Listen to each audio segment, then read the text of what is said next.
diplomatie rek jamono ji dafa xaw a feebar dafa am néew doole bu ñu nee Augustin Senghor dem na. ñu ne ko perte nga. tey Amadou Hott mi ñu dese woon akus néew muy suñu këmmal kuuñ moom nee nañ ko aussi perte nga loolu fexe nga jàpp ne lañ ci war a teg. waaw man xam nga ñun nag démb Khalifa mi nga gis naa ñu koy tooñ ñun nous sommes de l'école de Senghor et ku xamoon jamonoy président Senghor Abdou Diouf ba ci wàcc ba ci peut-être ba ci Wade. le Sénégal dafa mës a am une diplomatie forte. boo seetloo dans le monde toutes les questions yi ñu doon discuter en général Afrique bu ñu ñëw Sénégal la ñuy jël.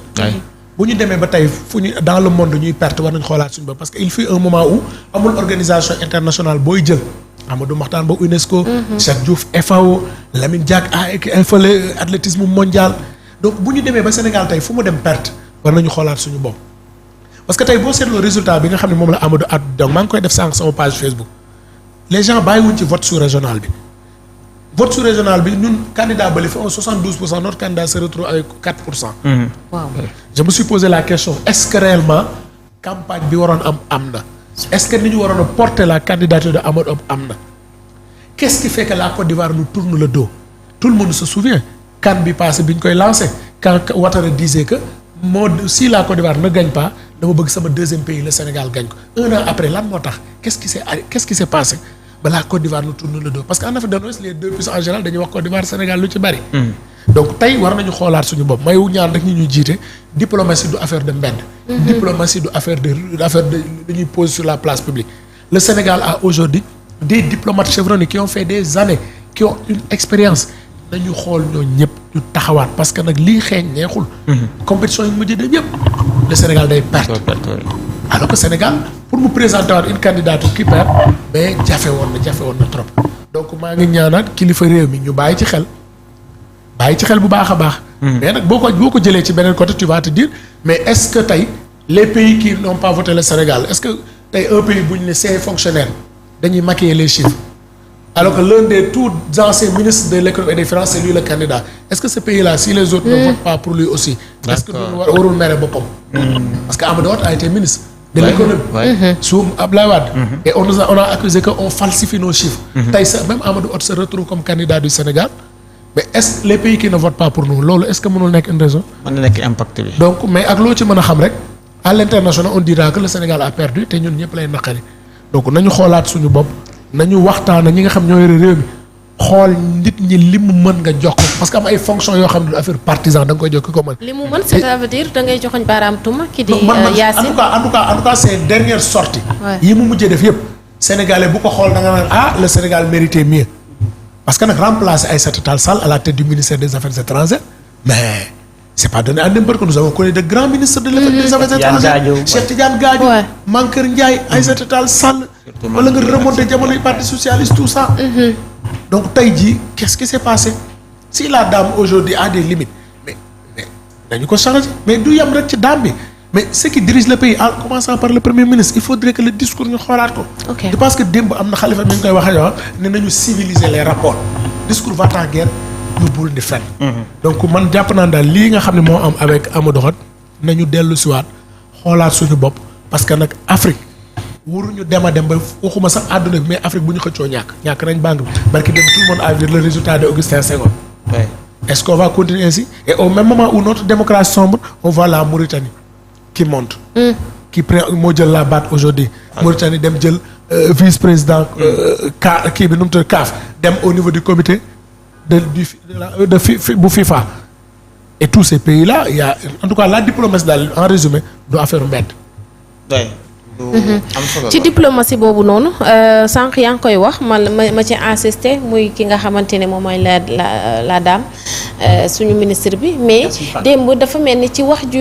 yu bëri yoo xamante ni démb yëkkati nañ ko dañ doon wax ci discours yi nga xamante ni mi ngi am ci place publique bi maanaam discours yoo xamante ni dafay agressif discours yoo xamante ni dafay dëgër est-ce que du loolu tamit da ciy jouer waale fekk si waale ak le fait que ñu jàpp ni tamit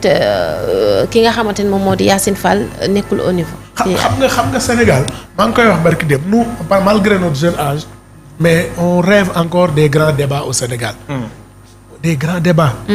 tey maa ngi wax nit ñi Senghor ak Cheikh Anta y avait une rivalité mais très souvent très civilisé. ci ay textes moo bi ni nga ko bindee du nii moo bi ni nga ko war a waxee non lii signifié wul lii nangam lay signifié mais c'était des grands débats on se souvient des grands débats Abdoulaye Agne porte-parole du parti socialiste Idrissa Seck de l'autre côté on se souvient des grands débats ñoom Djibo Leyti Ka Mbaye Jacques Diop tous ces grands hommes là c'est-à-dire il faudrait que c'est vrai nit ñi dañ naan woy jamono dafay dox mais lu baaxoon démb warta mën a bon tey mais tey débat Sénégal li ko yàq on ne débat plus d'idées on ne débat plus de questions économiques on ne débat plus ci ay développement mais yaa ma ni la ñun ñaar même si on n'est plus en phase je ne cherche plus à te jéem a débat contradire la mais maa ngi xool nu ma yàq sa der loolu dafay jouer au niveau international et ce même débat là tey suivre nga la dernière sortie de notre premier ministre au Burkina Faso mais je considère que le premier ministre quand il parle aujourd'hui il doit savoir que il n'est plus écouté par seulement le Sénégal c'est le premier ministre de la République du Sénégal et quand tu es une autorité du pays dafa am ñaar da nga am tenue da nga am retenue ce discours da nga ko war a xoolaat et ce qui incarne aujourd'hui l'État mais ñu baal ma pour la majorité c'est des discours très violents très agressifs alors que mënoo jor lu mel noonu nga mën ko def mënoo dem tey ñu ngi daan CEDEAO tu vas nga dem ba Burkina jël sa kàddu presque di attaquer la CEDEAO qu'est-ce qui fait que le Sénégal à qui on avait confié la mission pour que les pays de l'AES reviennent lan moo tax ñu dindiwaat ko ci ñoom donc nañu xoolaat suñu bopp dëgg la aujourd'hui nous sommes pas du même camp ñoom ñu ngi pouvoir ñu ngi opposant mais si on gagne à l'international mais ñun ñëpp ñoo ci ça c'est clair donc il faudrait daal ñi nañu xoolaat doxalin bi nañu xoolaat waxin wi ñu xam ni Sénégal c'est le pays de Senghor le Sénégal c'est le pays du président Abdou Diouf c'est le pays des présidents Assane Seck ñoom Amadou Mahtar Mbow et ce pays a une histoire ce pays a une tradition que quelles que soient les difficultés quelles que soient les contradictions dañu war a garder loolu intact mais Bassirou mais am na ñu bëri ñoo xamante ni même si débat bi dañuy jàpp ne voyage Ousmane Sonko bi Burkina Faso et puis discours bi wàllu idéologie la nekkoon pratiquement ci débat bi foofu lañ ko tegoon wala économie même su fekkee ci entretien bi mu def wax ci lu bari mais dafa am loo xamante ni ñu bëri en tout cas ñi yëngu ci wàllu koom-koom ndax xam nga pooru Sénégal daanaka dafa nekk ci ay jafe-jafe yu métti métti te kii ko ne Burkina Faso ak Mali rawatina Burkina Faso dafa am lu ñu war a dimbalee wala lu ñu tàmm di liggéeyee ak moom te jafe-jafe bi Ibrahima suñu port lan lañ ci mën a jàppale non en fait maanaam ñun suñu port jamono bi dañu soxla liggéey ak nga xamante mooy Burkina Faso dañu soxla liggéey ak Mali ci wàllu jamonante bi ci wàllu li nga xamante ni moom mooy ressources naturelles yi ku xam Burkina Faso xam ne ni jamono bi c'est vrai que am na ay jafe-jafe mais Sénégal daf koy soxla parce que am na benn marché dafa am ku ma wax ni ma exemple tey dans résultat élection yi li mu wane mais malgré ces déplacements président dem na fa premier ministre dem na fa mais les pays de l'AES ont voté pour la Mauritanie les pays de l'AES n'ont pas voté pour nous dem na fi barki dem Mauritanie malgré ça la Mauritanie a maintenu sa candidature qu'est-ce qu'on gagne dans ça donc il faut ñu xoolaat bu ñu nee naa la sax Côte d'Ivoire moo doon jumel Sénégal presque fii nii mais tey bu ñu demee tey fan le président de la République demul Guinée demul Burkina premier ministre demul Burkina barki dem bi ñëw non attends non premier président dem na fa premier ministre dem na ko demul Burkina président demul Burkina mais est-ce que am na impact sur nos relations diplomatiques c'est-à-dire man bañuma nga demal en Afrique demal seeti ñëpp waxtaan ak ñëpp mais il faut nga xam ne tu es le premier ministre du Sénégal tu portes un héritage très lourd et que ce pays dafa am benn héritage est-ce que aujourd'hui tey le Sénégal je n'ai rien contre les pays là mais tey tu pars au Burkina moi c'est l'un des pays africains que j'ai visité le plus ces dernières années yi passent chaque année presque je suis là-bas dama fay dem mais aujourd'hui tey ji est-ce que sur le plan diplomatique est-ce que tey ak yow li ngay woote ni nga ñëwee ci réewum Sénégal nga ni da nga def révolution nga ni dañ la doon jaay doole tey tu te retrouves au Burkina et dans ce même Burkina il y a un de tes avocats qui croupit au niveau de la prison de Ouagadougou dans ce même Burkina où tu te rends le président en exercice ba fa ne dissoudre parti politique yi dissoudre syndicat yi amul benn voix boo xam ne mën nga jóg wax ne d'accord ci dans ce même Burkina chaque fois on nous annonce ay coup d'état jël ñooñu tëj leen ci kaso bi est-ce que en termes de démocratie aujourd'hui mooy modèle fi Sénégal premier ministre Sénégal war a dem fan nga dem Mali qu'est-ce que le président du Mali fait même chose fan nga dem Guinée qu'est-ce qu'ils font am ñoom ñëpp yow li nga doon xeex sa réew yow tey ba ni moom nga indee pouvoir mais c'est ce que ces pays-là moom la ñuy dund actuellement nii à défaut d'aller tenir un langage de vérité mais est-ce que tu dois aller là-bas def benn discours boo xam ni mi kenn xamul colonne obscure tey man y a des pays en Afrique par exemple si le président wala le premier xëyoon tey dem Ghana damay applaudir parce que en termes de démocratie le Ghana est en train de donner des leçons. bu demoon tey Cap-Vert damay applaudir parce que en termes de démocratie fan la demoon Rwanda. Cheikh Kagame je ne vous dirai pas la suite. donc tout cela c'est des choses yoo xam ne dañu koy négliger mais en matière de diplomatie bien que suñu xam-xam soriwu ci mais nañu repenser waat sunu ay relations. tey quand le Burkina le Mali le Tchad par exemple s'ils votent pour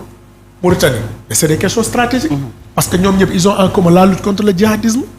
c'est ce que le président Macky faisait bu mu ñëwee fexe ba uuf Gambie uuf Guinée-Bissau. pourquoi parce que c'est l'arrière-cour de la rébellion. boo amee ñooñu jàmm di nga mën a au moins sa xeex pour que rebelle yi dellu ginnaaw da nga koy jël donc ñële tey entre voter le Sénégal ak voter la Mauritanie ban mooy seen intérêt fan la gën a ne. parce que Sénégal lenn moo doon force am mooy on avait une grande diplomatie c'est-à-dire tout le monde dañ doon daw ñëw fii. c'était pas pour rien que Nelson Mandela qu'est-ce que le Sénégal a fait Yasser Arafat donc su leen leeree le Sénégal n'a plus aujourd'hui cette force diplomatique mën leen a porter mais dañuy dem feneen. donc il faudrait que ñu xoolaat suñu doxalin. en fait bon da ngay prôner à ce que ñu xool lu ñu changer. man jàpp naa ko. regarde par exemple la dernière activité en Russie mais ñan lañ fa invité Omar Sissoko Mbalo qui on commence à jouer aujourd'hui benn vide bi mais est-ce que c'est déjà je n'ai rien contre je veux pas citer au risque de frustrer mais histoire Sénégal ak tous ces pays là donc gis nga ñi fi nekk tey man ànduma ak ñoom mais dama leen yéene ñu réussir xamal tax parce que président de la République même bu dee moo ñu mag nous sommes de la même génération. et sa réussite fera notre réussite pour demain. mais son échec mais va fermer les portes boo xefee pour ndaw ñi nga xam ne am nañu yaakaar pour diriger réew mi donc quand on leur oppose des arguments contradictoires c'est pas parce que dañ leen contre wala dañ leen bañ mais dañu bëgg mu gën a baax ñu xoolaat toogaay bi. c'est important. c'est important suñu waxtu daanaka mu ngi jëm ci jeex. mais quand même du jeex te duñu wax ci wàllu yoon. yenn saa yi yenn dossiers yi nga xam ne